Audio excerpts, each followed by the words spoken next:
एक समय में देवपुर नामक एक सुंदर गांव था। उस गांव में अनसुया नामक एक औरत एक छोटे घर में रहती थी। उसका माधव कृष्णा और मनवित कृष्णा नामक दो बेटे भी थे। वो दोनों बेटे अपनी माँ की बात हमेशा मानते थे। एक दिन अनसुया उसके घर के बाहर बर्तन साफ कर रही थी। जोर की हवा आने के कारण उसके पड़ोसी घर से एक साड़ी उड़कर अनसुया के मुंह पे आती है। हाँ, ये क्या? कहाँ से आई है ये साड़ी, और वो भी मेरे मुंह पे? इसको ढूंढते हुए किसी के आने से पहले ही मुझे इसका रूपरेखा बदल देना होगा। ये फैसला करके वो तुरंत एक कैंची से वो साड़ी को काटने लगती है। इतने में उसकी पड़ोसी सुजाता उसकी साड़ी लेने वहाँ आती है और अनसुया को उसकी साड़ी काटते हुए देख, अनसुया, ये मेरी नई साड़ी है। कोई जानबूझकर तुम्हारे घर में इसे नहीं डाला है। ये हवा की वजह से आ गया है। कृपा करके इसे काटो मत।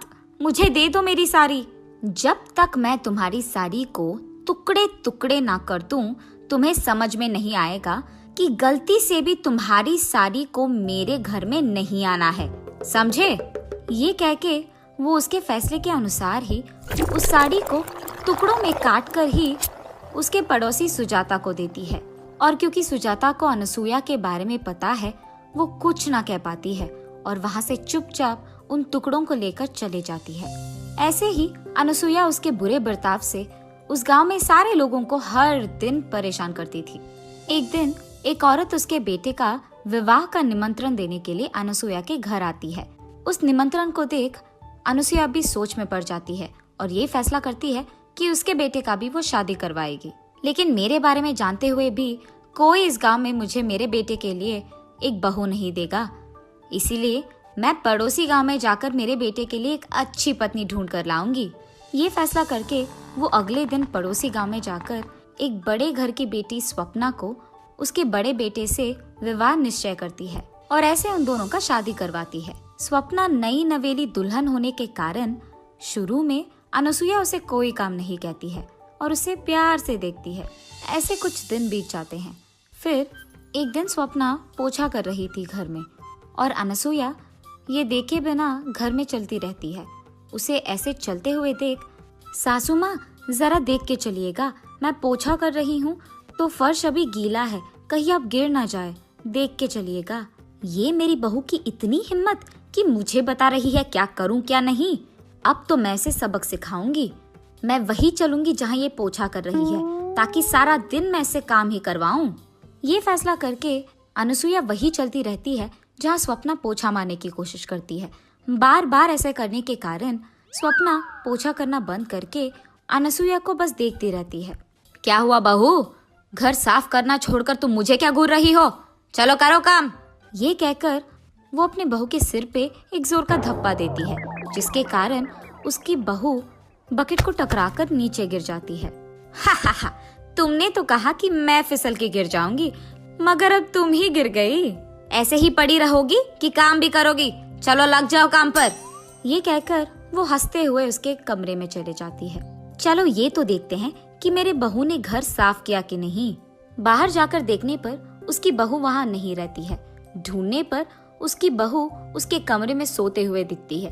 तब अनसुया वहाँ जाकर उसके कंबल को जोर से खींचती है, जिसके कारण उसकी बहू स्वप्ना नीचे गिर जाती है। हाँ, क्या हुआ सासू माँ? मैं सो रही थी और आपने मुझे नीचे गिरा दिया। तुम सो कैसे रही हो? तुमने क्या सोचा घर का काम हो गया? खाना कौन पकाएगा? जाकर खाना बनाओ। उसके ऐसे जोर से चिल्लाने के कारण स्वप्ना उठकर खाना बनाने में लग जाती है। ऐसे ही अनसुया हर रोज उसकी बहू स्वप्ना को कोई न कोई कारण लेकर उसे दुख पहुंचाती ही रहती थी और भला बुरा कहती थी। और दूसरी तरफ स्वप्ना उसकी सासू माँ को कुछ न कह पाने के कारण चुप ही रहती थी। ऐसे कुछ दिन बीत जाते हैं। एक दिन अनसुया उसके घर में टीवी देख रही थी और अचानक उसका छोटा बेटा शादी करके बहू को उसके साथ घर ले आता है।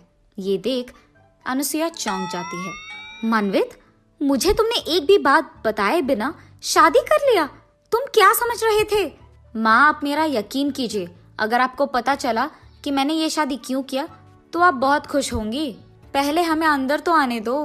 उसके बेटे के ऐसे कहने के कारण वो उन दोनों को अंदर बुलाती है, लेकिन किसी से कुछ भी बात नहीं करती है और सिर्फ उसके कमरे में जाकर बैठ जाती है। ये सब देख मनवित उसके माँ के पास जाकर ऐसे कहता है, माँ, मेरी पत्नी प्रिया बहुत ही अमीर है, इसीलिए मैंने आपसे पूछे बिना शादी कर लिया। उसके माँ बाप के बाद वो सारा जायदाद हमारा ही होगा। क्या? मेरी बहू अमीर है? अरे बेटा, तुमने ये बात पहले क्यों नहीं कहा? मैं सोच रही थी कि तुमने किसी ऐरे गैरे से शादी कर लिया। जैसे ही अनसुईया को पता चलता है कि उसकी छोटी बहू अमीर है, वो सारे काम उसके बड़ी बहू से करवाते हुए उसकी छोटी बहू की बहुत अच्छी देखभाल करती है। एक दिन जब उसकी बड़ी बहू काम कर रही थी, अनसुईया उसके पास जाकर ऐसे कहती है, ए स्वप्ना, कितनी देर पकाओगी खाना ऐसे? मेरी छोटी बहू भूखी होगी शायद, मुझे जल्दी जाकर उसे खाना देना होगा, जल्दी करो। ऐसे कहती ही रहती है कि वहाँ से गुजरते हुए प्रिया को ये सारी बातें सुनाई देती है। फिर प्रिया उसके मन में ऐसे सोचती है, हाँ, तो इसीलिए मेरी सासू माँ मेरी इतनी अच्छी ख्याल रखती है, क्योंकि मैं अमीर हूँ, वरना मुझे भी उसकी बड़ी बहू की तरह सारे काम करवाते हुए दुख पहुँचाती थी। ये सोचकर वो उसके कमरे में चले जाती है। जब सासू माँ प्रिया के कमरे में जाकर उसे खाना देती है, तब प्रिया खाना खाते हुए ऐसे कहती है, सासू माँ, ये सारे व्यंजन ना बहुत ही स्वादिष्ट है। हाँ बेटी, ये सारे व्यंजन ना मैं ही करती हूँ हर रोज। इस घर में सालों से खाना मैं ही पका रही हूँ। मेरे दोनों बेटों को भी मेरे हाथ का खाना ही बहुत पसंद है। तुम्हें जब भी कुछ चाहिए ना, बस मुझे एक आवाज दो, मैं तुम्हारे लिए वो बना दूंगी। हाँ, मेरी सासू माँ को पता नहीं है कि मुझे पता है कि वो झूठ कह रही है। मैंने तो उनका असली स्वरूप देख लिया। अब देखो मैं उन्हें कैसे दौड़ाऊंगी। ऐसा कुछ करूंगी कि इनको आराम करने का 1 मिनट का वक्त भी ना मिले। ये फैसला करके वो अगले दिन उसकी सास के पास जाकर ऐसे कहती है, सासू माँ, आज मुझे गरम गरम वड़ा खाने का मन कर रहा है, आप मेरे लिए बनाएंगे? मैं भी आपके पास खड़े होके सीखूंगी कि कैसे बनाते हैं। अरे रे, अब तो मैं अपने बड़े बहू से भी ये बनवा नहीं पाऊंगी, क्योंकि ये लड़की तो मेरे बगल में खड़े रहना चाहती है जब मैं वड़ा बनाऊंगी। अब तो मुझे खुद से ही करना होगा। और ऐसे वो खुद प्रिया के लिए वड़ा बनाने लगती है। सासू माँ, सिर्फ वड़ा नहीं, उसके साथ खाने के लिए एक मांस का भी व्यंजन बनाइए ना। ऐसे प्रिया तब से हर दिन कोई ना कोई काम उसके सासू माँ से करवाती रहती है। ऐसे ही एक दिन प्रिया उसके सासू माँ से पकौड़ी बनवाती है और अनसुईया उसके बहू के लिए पकौड़ी बनाते हुए उससे ऐसे कहती, बेटी, तुम्हारा पति ना इसी गांव में कोई अच्छा व्यापार करना चाहता है, इसीलिए तुम एक काम करो, अपने घर जाके कुछ निवेश के पैसे लेके आना बेटा, तभी तुम्हारा पति कुछ कर पाएगा। सासू माँ, आपको अभी भी शर्म नहीं आया? मैं जानबूझकर आपसे ये सब काम करवा रही हूँ और फिर भी आप मुझसे कह रहे हो कि मैं पैसे लाऊं? आपको क्या लगा कि मैं आपके बड़ी बहू की तरह आप जो भी कहे मान लूंगी? नहीं होगा। क्या तुम ये सब जानबूझकर कर रही थी? अब देखो तुम्हारा मैं क्या हाल करूंगी। मैं तुम्हारे मायके से पैसे हासिल करके ही रहूंगी। ये फैसला करके वो रोते हुए उसके छोटे बेटे के पास जाकर जो भी हुआ बोलती है, माँ, आप फिक्र मत कीजिए, आप जैसे सोच रही हैं वैसे ही होगा। मेरी पत्नी आपकी सारी बात मानेगी और मैं कैसे पैसे ला कर ही रहेगी। ये कहकर वो उसके पत्नी के पास जाकर ऐसे कहता है, प्रिया, अब से तुम माँ के कहे सारे काम करोगी और उनके खिलाफ बात नहीं करोगी और अपने मैके जाकर पैसे भी ला कर दोगी, वरना मेरी माँ तुम्हें इस घर से बाहर भेज देगी। उसके पति के ऐसे कहने के कारण वो उस दिन से उसके घर में सारे काम करती है। ऐसे कुछ दिन बीत जाते हैं। फिर अचानक एक दिन सरकार घोषित करता है कि कोरोना वायरस नामक एक भयंकर वायरस देश में फैल रही है और लोगों को एक दूसरे से 2 गज की दूरी निभाना पड़ेगा। और इसी फैलने को रोकने के लिए सरकार लॉकडाउन का आदेश देती है। उस लॉकडाउन के कारण लोगों को बाहर जाने की इजाजत नहीं थी, इसी कारण सभी लोग घर पे ही रहते थे। लेकिन प्रिया उसके घर में सारे काम खत्म करके उसके पड़ोसी के घर जाकर हर रोज उनसे बात करती थी। एक दिन ये सब देखकर उसकी सास प्रिया से ऐसे कहती है, प्रिया, सरकार ने हमारी सुरक्षा के लिए लॉकडाउन का आदेश दिया है और तुम यहाँ बेपरवाह पड़ोसी के घर जाकर बात कर रही हो।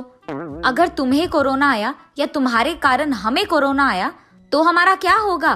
इसलिए आज से तुम बाहर नहीं जाओगी। आपको शायद डर है कि आपको कोरोना आएगा, लेकिन मुझे ऐसा कोई डर नहीं है।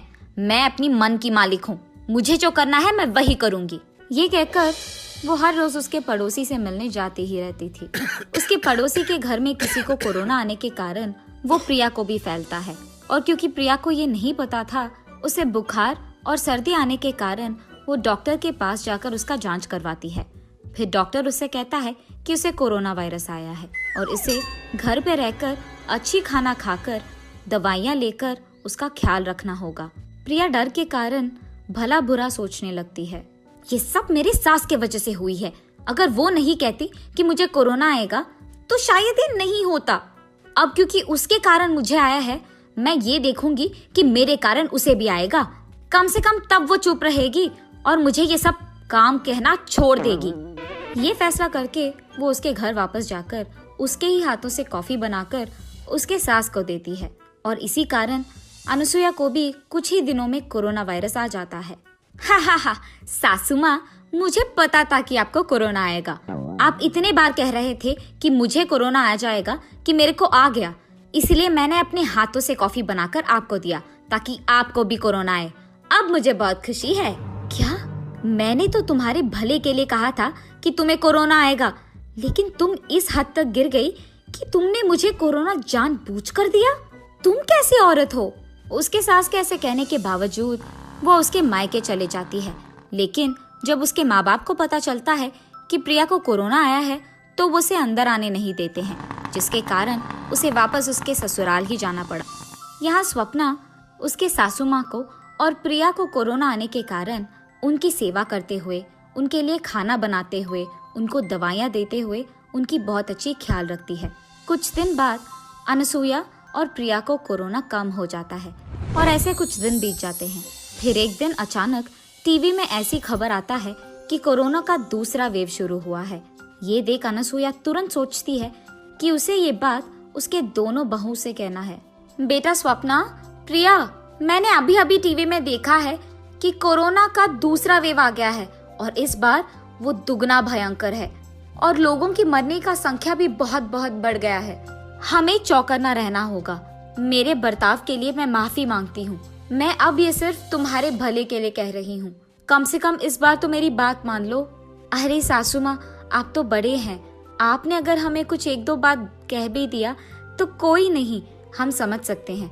आप हमारे भले के लिए तो कह रहे हैं। फिक्र मत कीजिएगा, हम इस बार ख्याल रखेंगे। हाँ बेटी स्वप्ना, मुझे पता है कि मैंने तुम्हें बहुत दुख दिया है, लेकिन फिर भी जब वक्त आया तो तुमने ही मेरा ख्याल रखा है बेटा। तुमने तुम्हारे मन में मेरे खिलाफ कुछ भी नहीं रखा और मेरा इतना अच्छा देखभाल तुमने ही किया।